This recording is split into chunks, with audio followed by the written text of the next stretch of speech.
The 1980s Miami skyline glittered with lights and cocaine money.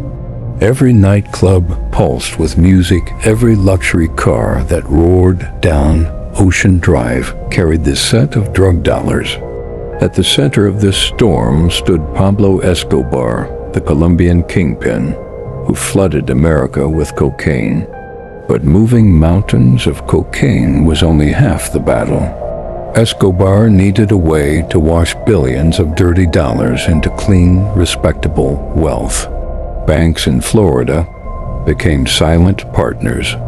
Suitcases of cash were carried into quiet suburban branches where smiling bankers looked the other way.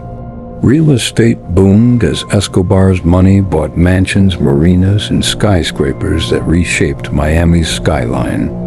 Nightclubs and car dealerships turned into laundromats for the cartel, funneling stacks of cash into legitimate businesses. The American dream was for sale, and drug money was paying the bill. If you are enjoying this story, click the subscribe button below. But the more Escobar laundered, the more attention he drew. Agents in the D began to notice that Miami was drowning in luxury purchases far beyond normal income levels. The city was sparkling, but beneath the glow, corruption was spreading like wildfire. Subscribe for more true crime stories. By the mid-1980s, the U.S. government struck back with Operation Greenback, a task force designed to hunt the billions Escobar's cartel was moving through American banks. Wiretaps were placed, secret meetings recorded, and suspicious transactions traced. The noose began to tighten. Billions in drug money were seized. Banks that had once turned a blind eye were exposed. Politicians whispered about Miami becoming the cocaine capital of the world.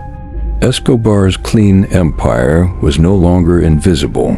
It was under the harsh spotlight of federal investigation. As the pressure mounted, violence exploded in Miami's streets. Shootings, car bombs, and drug wars turned the city into a battlefield.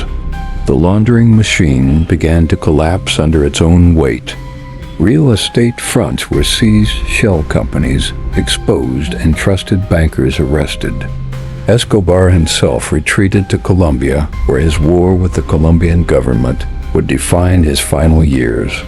But in America, his money laundering empire was finished. The neon glow of Miami dimmed, and what was left was the haunting memory of how billions in dirty money had nearly brought a nation to its knees.